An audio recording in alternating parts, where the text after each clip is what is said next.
Welcome to TJ's podcast. Hey, got my little friend Riggins here. Morning. Gonna be cutting up like a new pair of scissors. Going off on things. That's what we're doing today, is going off on stuff. That's pretty much what we do every day.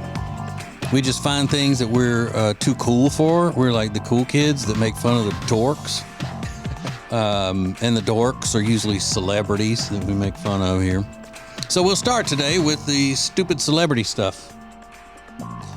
Riggins, I may surprise you with my opinion on the Donnie Wahlberg story. I hope not. So Donnie Wahlberg was on that Drew Barrymore daytime talk show. Yeah. Which is weird in and of itself. Every clip I've ever seen of it. Drew Barrymore seems like a nice person, but she also seems like what we would call in the 80s a space cadet. Oh, yeah. I mean, she's like, woo, woo, woo, woo, woo. But, I mean, you can't help but like her. Even though she puts out some stuff, you know, out of her head sometimes. It's just like, I don't even understand how a person could think that way. Yeah. You know, politically and whatnot. But probably doesn't know that what she's saying is political. But I like her, is what I'm trying to say. So Donnie Wahlberg was on there, and he was talking about the Blue Bloods, I guess. That's the show he's on, Blue Bloods with Tom Selleck. And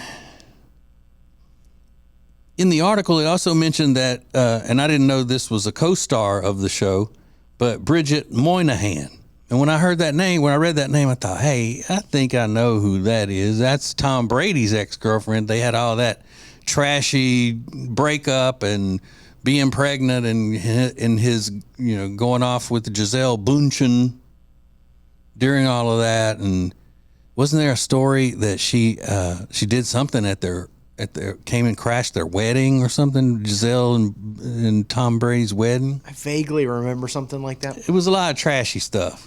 Yeah. Because I think he broke up with her after he found out she was pregnant, or while she was pregnant or something. I don't remember, but I just know that name hit home. And I don't watch the show Blue Bloods. I have watched it. Seems like a good show. It's my kind of show. I love that Tom Selleck. He's one of us, Riggins, you know. He's in this show? Tom Selleck is the main character, yeah. Oh, really? Mm-hmm. Yeah, I like his commercials about reverse mortgages. Yeah. I put my mortgage in reverse. Yeah. So anyway, Donnie Wahlberg was talking about his wife, Jenny McCarthy, which seems to be the thing. When celebrities marry each other, it's all they ever get asked about or anything is what the other, like Faith and Tim McGraw, Faith Hill and Tim identity. McGraw. Yeah. So he said, going on and on about how much he loves her and everything. And anytime you see them together, like on that New Year's Eve show and all, she on the one on CNN with Anderson Cooper. Is she on that one or is she on a different one? I don't remember. She might be the street correspondent for CNN, or is it? It might be Dick Clark's. Is it? It maybe. But anyway, when he comes out to, you know, to be there, they're all over each other and all of that stuff. Very handsy. Mm-hmm. But he says, we have the luxury of being able to sleep together when we're apart. It says, so whoever's going to sleep first just calls the other one. We spend the whole night together when we're not together. And look, it's not that we're insecure or that we need to do this. We love to do it. So they get on the FaceTime and sleep together every night. When they're apart, like one of them's off working or something. He said, it's great. It's like, why not, right? We're going to miss each other. Why wake up saying, oh my God, I missed you. I woke up at 3 this morning. I tell her, if you wake up at 3 in the morning and can't sleep, just tap me on the shoulder through the phone and I'll wake up and hang out with you for a little while. So you think that's sickening, Regan? I think it's stupid. Yeah. Yeah. I do. It's not something that my wife and I would do, especially, I mean, she's not going to want anything, distracting her from sleeping. Right. Plus with my snore mask and all of that, the CPAP, it'd be kind of hard. She doesn't want to look at that in person. She just has to. So if she's got the chance to not have to look at that, she's not going to want to FaceTime me while we're sleeping. But I don't hate this. I think, for one thing, marriage is so demonized in our society now that if a couple loves each other this much and they're married and they have a good home life and all that, I say more power to them. That's their thing. Now, these couples that will just go on and on about how much they love their spouse, and then they start talking about sexual things and all of that stuff like that. What's her name? She was really nice to us. Decker, what's her name? Jesse James. Jesse James Decker. She gets a little out there for me in talking about her sexuals with her husband, and I think Kelly Ripa does that too. And then people automatically are like, that can't be real. Anybody that has to talk about this much and this much about how great their marriage is and all that, they're lying. They're trying to cover up something or compensate for something. I don't necessarily believe that, but I don't think so. To me, this is different. This is just a sappy kind of thing that is not my personality, but I don't hate on this. Now, if you can see their tongues touching on New Year's Eve on TV, I don't want to see all that, which I have witnessed. Yeah. I don't like that. But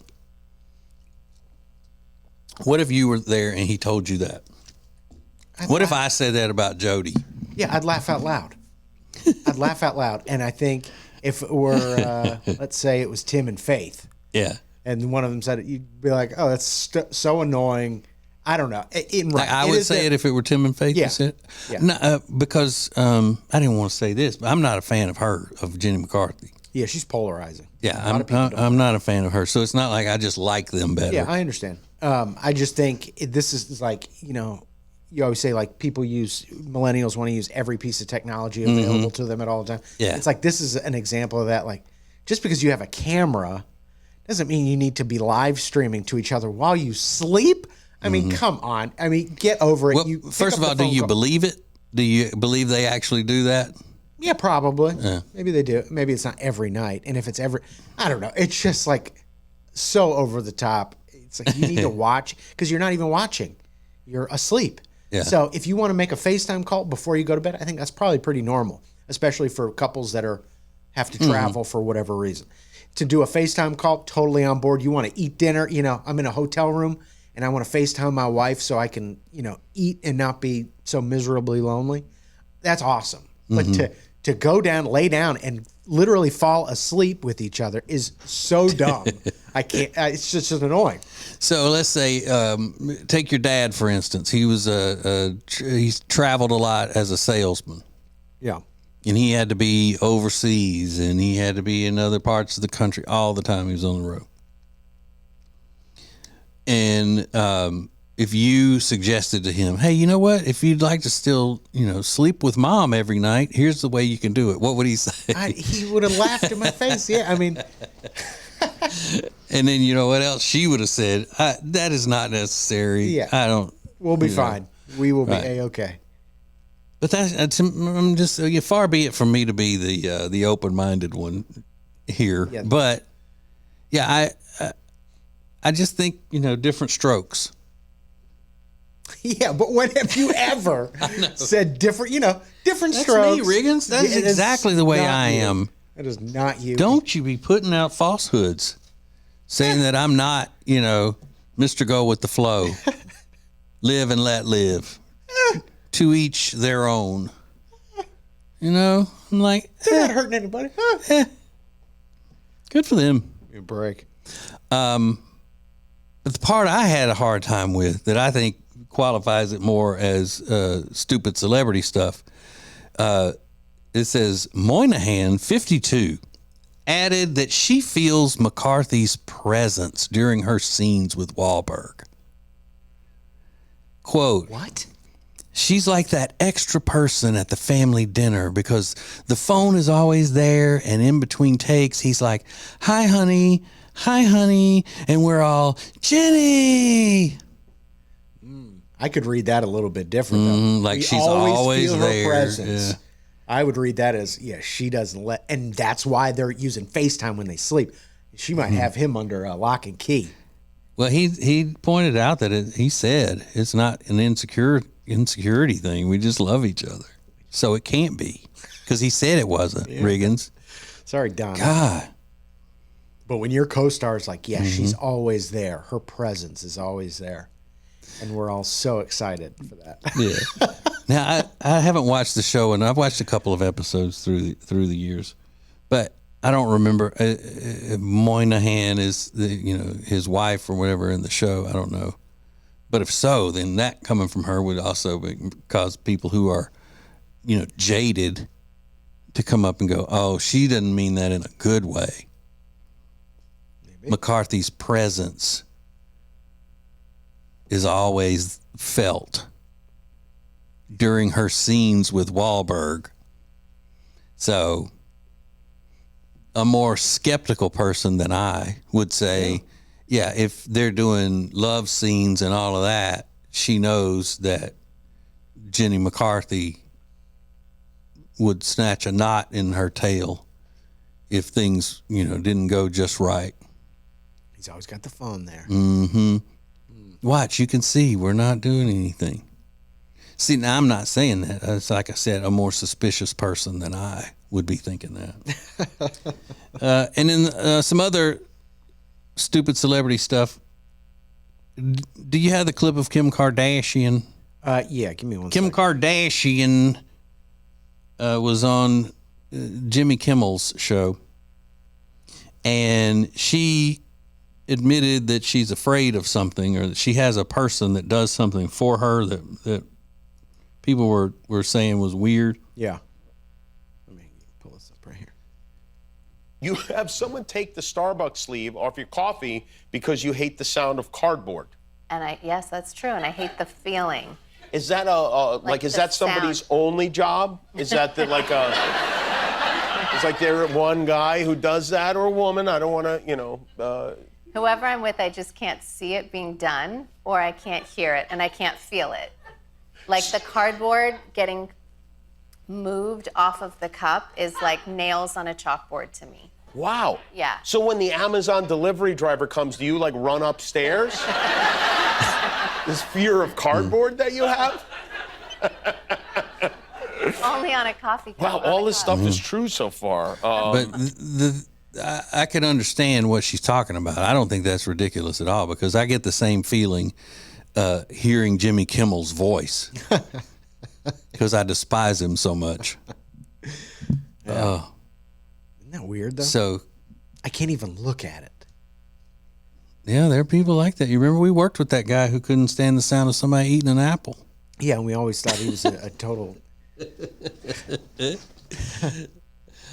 Like, he would over the top. He go, "Oh, stop!" holding his ears like he was, inside of one of those torture chamber things. They're just blasting sirens in his ear. It's like, get a grip. Now, if you're a celebrity and you got $100 million, and you want to pay somebody to take the sleeve off your coffee cup, God bless you. That's probably just her regular Probably her assistant. assistant. Yeah. But yeah, if you're broke, I don't want to hear that crap. and that guy was broke. You don't get to do that. All right, so we'll get into the Graham Slam coming up next. TJ's Podcast. Our friend, the world famous Richard Toccato is here with us. And thank you so much for reaching out to Richard. He's telling us all the time about how many listeners are reaching out and saying, hey, show me about that refi. And let's do some stuff like that. That's the way he put it, though. Show me about that refi. Show me about that refi. What you got about that refi? The cool thing is as Ace has said, we have a lot of options, and we have I'm doing refinances for people. We have people down in Greenville, North Carolina. We have them all at the beach at South Carolina. We have them in Charlotte. And the main thing is to refinance, make their finances better, take the stress of every month. If I save them $700 a month, $800 a month, it's a big deal for them. Yeah, it's a real big deal. $700 a month. That's fantastic. And again, we've talked about this before. Richard's a broker. That's how he gets more options than a bank. He can do more. Just go to homewithrichard.com to get started. Homewithrichard.com, the Richard Toccato Companies. Hey, it's Ace, and for a long time, we've told you about Neogenics, Charlotte's most trusted stem cell clinic, and how phenomenal a job they did helping me with my left wrist. Well, this is Neil. Neil Simler's a member of the Ace and TJ Radio family. Neil, you took the free consultation to have them check out your elbow and talk about what happened just when you went for the free consultation. They were very straightforward and let me know that they weren't going to treat any of my ailments if they weren't 100% sure that they were going to be able to effectively help my issue. And never once were they pushy with trying to get me to spend more money and do, the higher end shots. Now, 3 months later, how do you feel? I'm 95% better, if not 100%. It's just been one of the best decisions I've made. Do yourself a favor, get out there as soon as possible. Set up your free consultation today at acetj.com/neogenics. It's Neogenix. Neogenics, Charlotte's most trusted stem cell clinic. They say there are only two things certain in life: sweet deals at Sweet Dreams and taxes. And only one of those is certain this month. Which one? The sweet deals at Sweet Dreams. What about the taxes? No sales tax the entire month of April at Sweet Dreams. Are you serious? Yeah. And don't call me Shirley. Love where you live, Lake Norman, and pay no sales tax during the month of April. Only at Sweet Dreams Furniture and Mattress.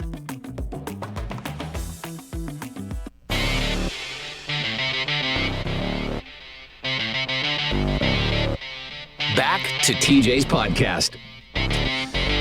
Before we get into the Gram Slam, I forgot to well, this could count as a Gram Slam item. I forgot to tell you, Riggins, along with being open-minded and live and let live about Donnie Wahlberg and Jenny McCarthy, I started following an Instagram account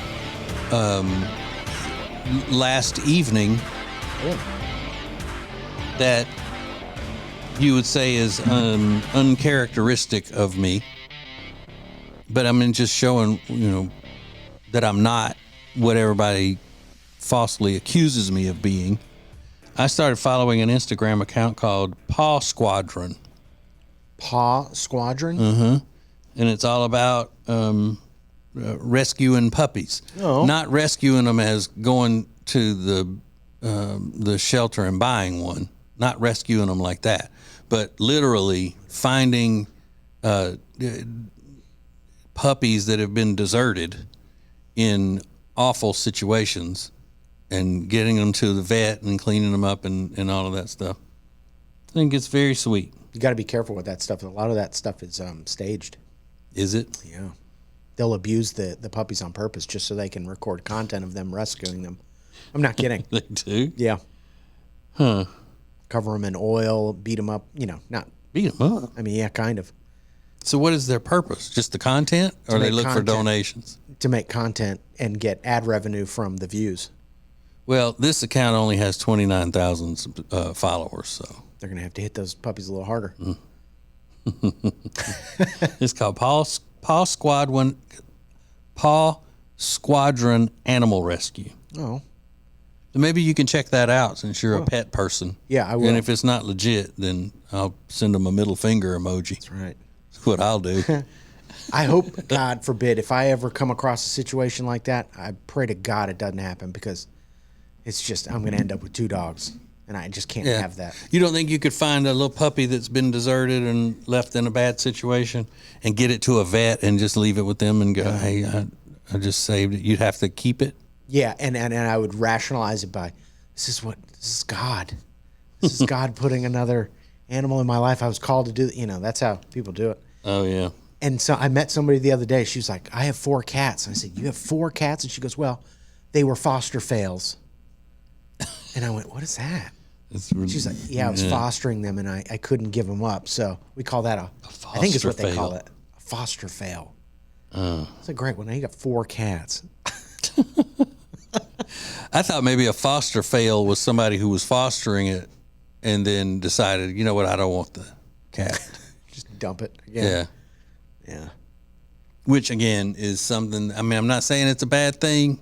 I'm just saying that's just something that, like I always say, I was going to sit down and write a book, which would be letters to my grandfather, my papa, saying what goes on in the world today in the country that he just would not believe. Yeah. And that there are foster dogs.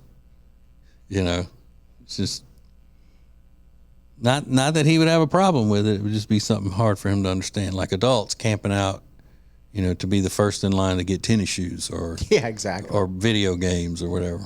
Yeah. Oh, by the way, I found your next dog. Oh, you did? What is it? It's a new dog I had not heard of before.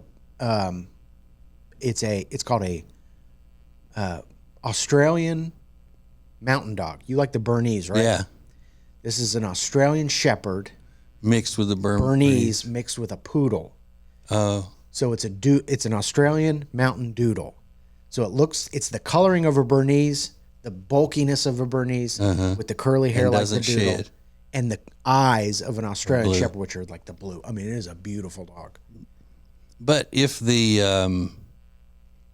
if the two dogs in making, like we had a golden doodle, and they're known for not lasting that long, having health problems and stuff. You got 3 of them in there now. It's gonna be a mess, but it is pretty. Can you imagine how much food would cost for that thing with all the allergies it must have? Yeah.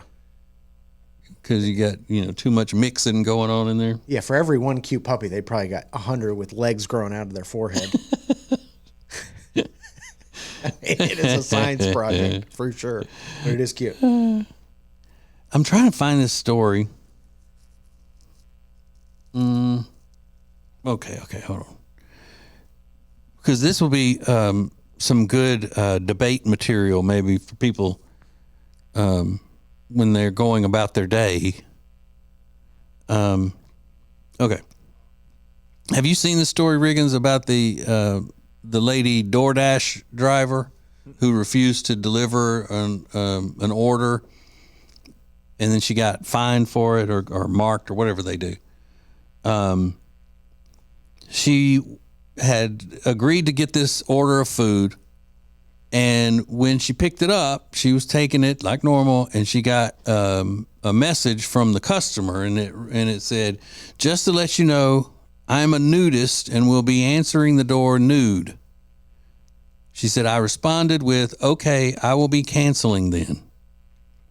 So then she called support and explained the situation to him, because she said she wasn't worried about receiving the compensation that she was supposed to get. She didn't want that. She was just trying to avoid lowering her completion rate, because that would ultimately end up, looking bad for her and costing her money, I guess. And the agent said, if you want to unassign from an order, you can do it yourself in the app. You don't need to call support. Just hit unassign without pay. And she said, well, I know that, but since this is a different situation, I don't want to be penalized for not wanting to go and see a stranger's penalized. Yeah. And she said they basically told me it wasn't a good enough excuse, and if I unassign, my completion rate will go down and I won't be paid anything. I was like, all right, fine. If that's what needs to be done for me not to see a stranger's deer, then go ahead and punish me. And they just said, great, I will unassign you. You should start getting offers again, and then hung up. Now, she goes on in this Reddit post, and I mean, things were great and all until then she started cussing. Is it just me, or is it extremely effed up that you are punished for not being comfortable delivering food to someone you don't know? And then there was another one in there again. If you're a nudist, good for you. I'm not here to yuck anyone's yum. I'm into some shit too. But if you're going to order delivery, at least have the courtesy to put on a robe or just select leave at the door. I don't want to see your entire rooster and balls when I hand you your hamburger. But yeah, why not do those things? Because it's a fetish for this guy. He gets turned on by people who don't want to see him naked, looking at him naked. It's not a typical nudist that goes out and plays pickleball naked with a bunch of other people on a private resort or whatnot. This is a guy who could have easily just said, leave it at the door. But he said, I'm going to open the door naked. And I'm going to tell you I'm coming naked. Yeah. You know, I'm going to be there naked. Right. That's part of it, too. Mm-hmm. Just a heads up, you're about to see some nuts. Yeah. And I'm going to get off on it. Yeah. But I'm just a nudist, just how I choose to live my life. Yeah. Okay. Well, what if she chose to live her life armed to the teeth? Exactly. And she said, just so you know, when I deliver your food, I'm going to have guns visible on my person. Exactly. It's the same Then thing. he would say, oh, I don't want that. Well, it's just the way I live. Yeah. You know? Ugh. That is so gross. And the fact that company, was it DoorDash? They didn't step up for her and be like, yeah, because we're going to handle that. You can't kink shame somebody, Riggins. That's one of the yum. biggest sins is yucking somebody's yum. I've never even heard that before. Is that what the kids say? Yucking their yum? Especially when, people are eating something like, I don't want to yuck, if you're into sushi, I don't want to yuck your yum. Oh. Not into that. But it's also used in like kinky ways. Yeah. Well, it's stupid. It sounds stupid. It's stupid. No one over, 22 should use that phrase? No. You definitely shouldn't write it either. I don't want to yuck anyone's yum. So even in this, she's having to, tiptoe around so she doesn't offend anybody. God, that's disgusting. That is really and disgusting. That's not even like just opening the door and being wrapped in a towel or go. I'm sorry, can you hang on just a second so I can get some clothes? Caught off guard. Yeah, that is telling her you're going to look at me naked for my benefit. Just a heads up. Yeah. Doesn't matter. Doesn't matter what you say. And they should kick him off the platform. The fact that, you say, no, that's not appropriate because these are, while they're not our employees, they're independent contractors or whatever, we're not going to subject them to that kind of behavior. But it's like, a certain part of our society just doesn't care about women anymore. Yeah. Or women having to be put in difficult situations at the hands of men. And I'm being serious about that. I totally agree with you. I'm serious. I agree with you. And the fact that he serious. Sent that message over the app, they know exactly what he said to her. Mm-hmm. So they will kick you off if you're abusive to your driver or vice versa through the app. So telling somebody I'm a nudist and you're going to see me naked, that should be that should result in a lifetime ban. Or I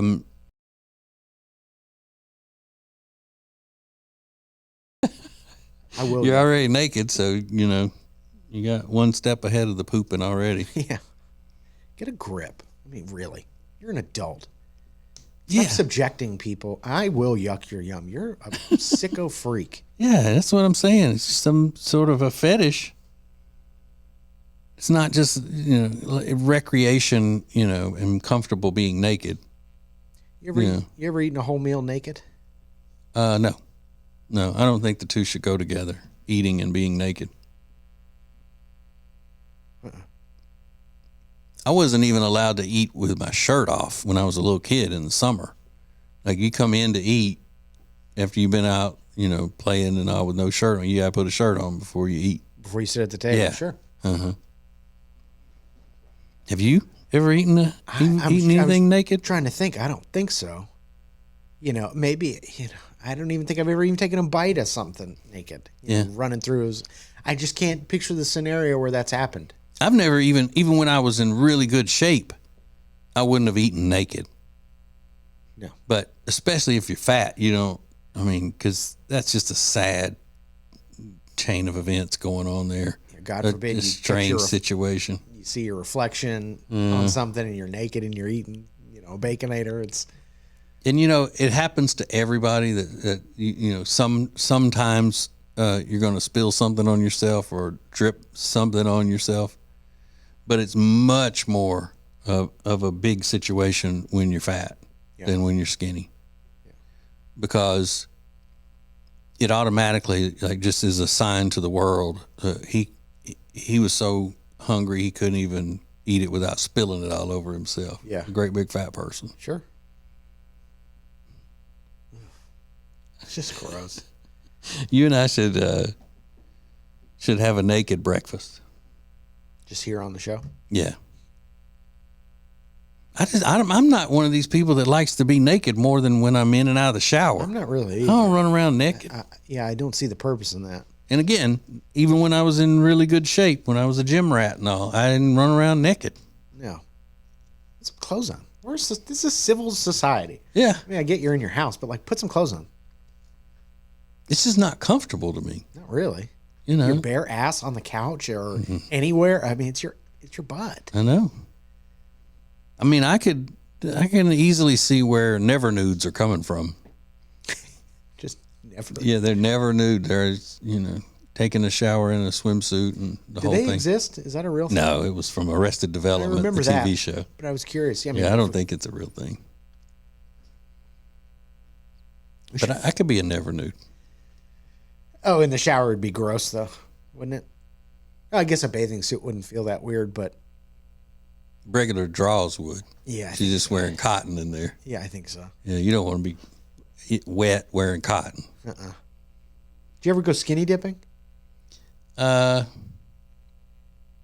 don't think so. No. I have. Yeah, you look like the type. Do I? My face gave it away. Yeah, I'm surprised you're not naked right now. Yeah, no, I'm not a big naked anytime outside of the bathroom. Yeah. I don't even sleep naked. Yeah, I told you. No, I don't either.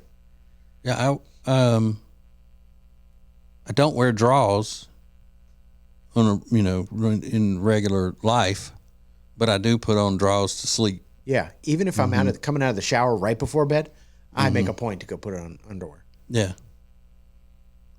Just more comfortable because I sleep all crazy. I don't want to be getting burned, sheet burns.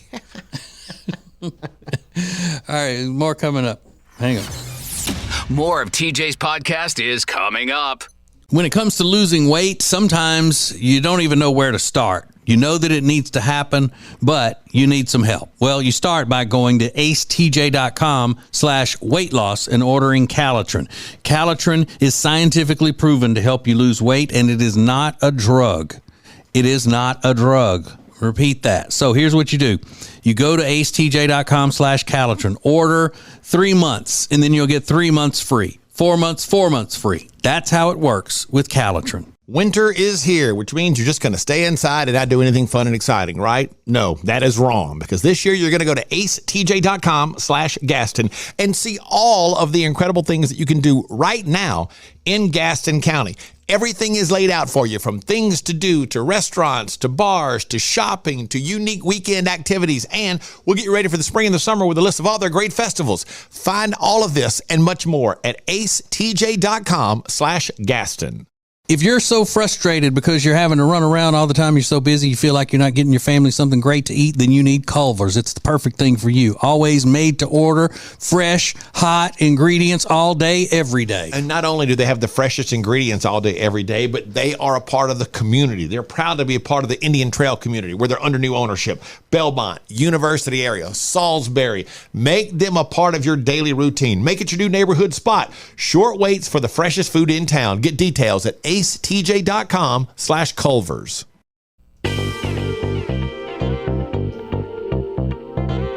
Welcome back, world, to TJ's podcast. This is... Wait, first of all, we still need you to go and become an official TJ Fanatico. Because we're... we need you to fill out that survey, give us what your opinions are of the podcast, and tell your friends and try to get it going. I mean, we need to be doing. And so with the TJ Fanatico's events and all, like last time, just to kick things off, we had a little cocktail party. And some people showed up there thinking that I was going to be, doing some sort of like doing the podcast from there, like we've done before with the whole show. And I don't know if I've told you this, Riggins, but I shouldn't be talking about it now because it's not I haven't made up my mind that I want to do it. It's not even in what you would call a planning stage. It's just I'm thinking about it might be a cool thing to do as a Fanatico event. For a long time I've been wanting to mess around and do a night of stand-up. And I was going to do it one time for our charity several years ago. And we were going to do it with the comedy club, and they were all for it, and it was going to be a big thing, and I was excited. But the comedy club had an act that was booked, a real comedian that was booked, and they wanted to put us together on the bill. Well, as probably one of the biggest coincidences in my lifetime, the comedian that they had booked, the real comedian, is my wife's first cousin's husband. Yeah. So what I was going to do was not a real, I'm not a stand-up comic. I did it when I was young, very young, college age and stuff, and I did stuff growing up that would be considered, stand-up comedy routines and all for talent shows and things like that at school. But this guy is a real comedian. He's made his living as a traveling, going on tour and doing all this stuff for years and years. And I didn't want to mess up. I mean, because coming to Charlotte to do a stand-up comedy show Charlotte's a pretty big market. So I didn't want to mess him up because I figured it was a good gig for him, and I didn't want to be in his way. So I said to the comedy people and the people with our charity and all, I'll just wait and do it another time because I know this guy, and he's a super nice guy. His name's Colin. He's a super nice guy. And I said, I don't want to get in his way, and I don't want to do anything. But so don't even tell him that I was even going to be a part of it. Just let him do his thing because he's great. Let him do it. And they said, okay. So all right. So now we got to think about another date. Next thing you know, it wasn't 15 minutes later, my wife is texting me and saying, did you do something that would offend Danielle's husband about doing a stand-up show in Charlotte? Because she's just Facebooked me and she's pissed. And I was like, what in the hell? I specifically just gracefully moved out of the way before anything was even set about doing the stand-up night for charity and all of that. Nothing was set. So somehow gets back to him, hey, your cousin-in-law doesn't want to do a show with you. So now Jody's cousin is pissed, trying to find out what I said or what my deal is and all of that. So I called her and I said, here's the situation. I explained the whole thing, and then she explained it to her cousin, and I still don't think her cousin really bought it or whatever. Yeah. And that was how long? 3-4 years ago? Yeah, probably. Maybe no, longer than that. Probably 5 years ago now. Because we've been in this building doing this bullshit for 3 years. Almost, right? 2.5 years. 2, yeah. So that, the way my personality is, then that just, Yeah. spoiled the idea of doing a stand-up night. Not doing that again. Yeah. My gosh. But now all of a sudden it's kind of hit me again that I might want to do it.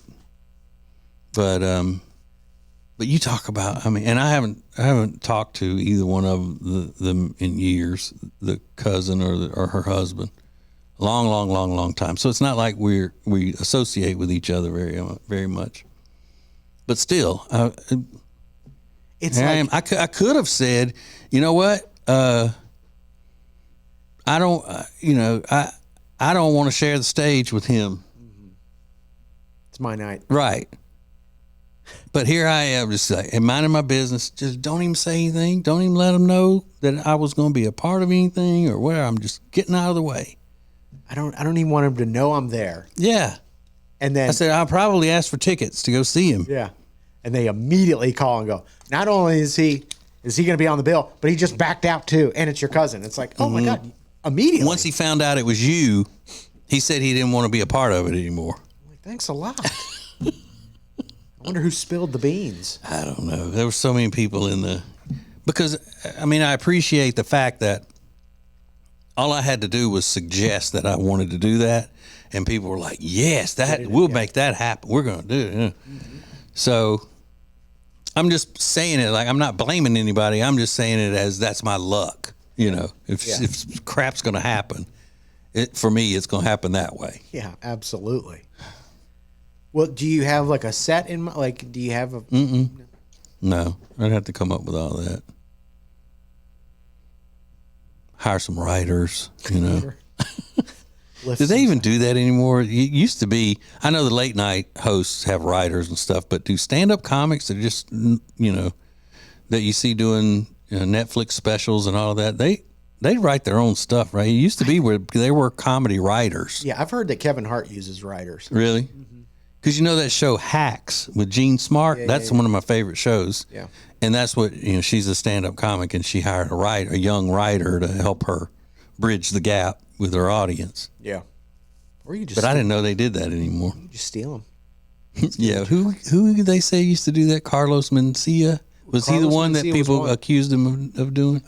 But Robin Williams, they say, was notorious for doing it. And he ended up, I heard somewhere that at the end of his career, he was stealing so many jokes that young guys who were hard up for money would just come up to him after a show and be like, hey, Robin, you stole that joke about the tire from me. Mm-hmm. He'd be like, okay, I'll pay it, and just like start, paying these young guys. Yeah. But he knew he was an awful father too. I know you always say that. Mm-hmm. Absent.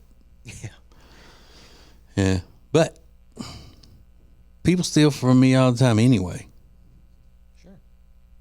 Just things they hear on the show. Just go up there. Rosie O'Donnell, for her first stand-up thing, she just lifted Jerry Seinfeld's entire stand-up in The Voice. She'd be like, what's the deal? She's like, I didn't know any better. I heard these great jokes. I think it was Seinfeld. But yeah, I could come up with some. How long do you think that would need to be? An hour? 40 minutes? 45 minutes? I would say so. Probably 45 minutes to an hour. That's tough. I could do that. You watch much stand-up? Yeah. Who do you think's the funniest stand-up comic? That's good. Probably Louis C.K. You still like Louis C.K.? I think he's obviously had his issues, and I have not watched him since all that stuff, and I don't think he's done much since that. Yeah. I think they still make me laugh. Colin Quinn. He's really good. One of my favorites. And I love Norm Macdonald, but I've watched his stand-ups, and to me, they're hit or miss. I go, I don't know. But I think Colin Quinn or Louis C.K. I like Nate Bargatze. He's super funny. Love him. Ace likes that guy. Yeah. And then my wife will always tell people about him, and he's clean. He does a clean show. Yeah. Like, okay, but if he didn't, would you care? Yeah, right. You would not watch him if he cussed a little bit. But yeah, he's really cool. And he's Southern. You got to give him better points than others. Yeah, he's from Tennessee. And I think that Leanne Morgan is hilarious. We saw her in Charleston a few weeks ago.